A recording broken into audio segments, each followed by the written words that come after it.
மீனராசி நேயர்களே, பூரட்டாதி நட்சத்திரம் 4ஆம் பாதம், உத்திரட்டாதி நட்சத்திரத்துல 4 பாதங்கள், ரேவதி நட்சத்திரத்துல 4 பாதங்களை கொண்ட உங்களுக்கு புதிய தொழில் வாய்ப்புகள் கூடி வரும். பிறர் கூட சேர்ந்து கூட்டு தொழில் செய்யக்கூடிய வாய்ப்புகளை ஏற்படுத்தி கொடுக்கும். முயற்சித்த காரியங்கள் வெற்றிகளை கொடுக்குங்கிறதுல சந்தேகமே கிடையாது.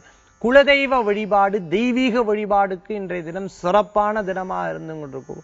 நிறைய பேருக்கு குலதெய்வமே தெரியறது கிடையாது. எந்த தெய்வம் சொல்லிட்டு அதற்குண்டான ஜோதிடங்கள் பார்க்கறது, நாடி ஜோதிடத்தை பார்க்கறது, பிரசன்னங்கள் பார்க்கறது, இது போன்ற முயற்சிகளை எடுக்கக்குண்டான வாய்ப்புகள் உண்டு. வீடு கட்டி பாதியில நிக்கிறவங்களுக்கு வீடு சம்பந்தமான விஷயங்களுக்கு பணவரவுகள் ஏற்படுறது. கடன் எதிர்பார்க்கிறவங்களுக்கு நிச்சயம் கைகூடி வர்றது. திருமணமாகல 31 வயசாயிடுத்து 35 வயசாயிடுத்துன்னு நினைக்கிறவங்களுக்கு திருமண காரியம் கூடி வரத்துக்கு உண்டான தினமாக இருந்துட்டு இருக்கும். மேலும் முயற்சித்த காரியம் லாபகரமா இருந்துட்டு இருக்கும். உடல் உபாதைகள் அடிக்கடி இருக்கும். வீட்டுல எனக்கு கௌரவம் இல்லை, வெளியில மட்டும் கௌரவம் இருக்குன்னு நினைக்கிறவங்களுக்கு வீட்லயும் கௌரவம் கிடைக்கக்குண்டான நல்ல நாளாக இந்த நிலை ஏற்படுத்தி கொடுக்கும். பிரியமானவர்களை சந்திக்கக்கூடிய வாய்ப்புகளும் உண்டு. இன்றைய தினத்துல லாபகரமான தினம், அதிர்ஷ்டம் தரக்கூடிய எண் 7, நிறம் பல வர்ண நிறம்.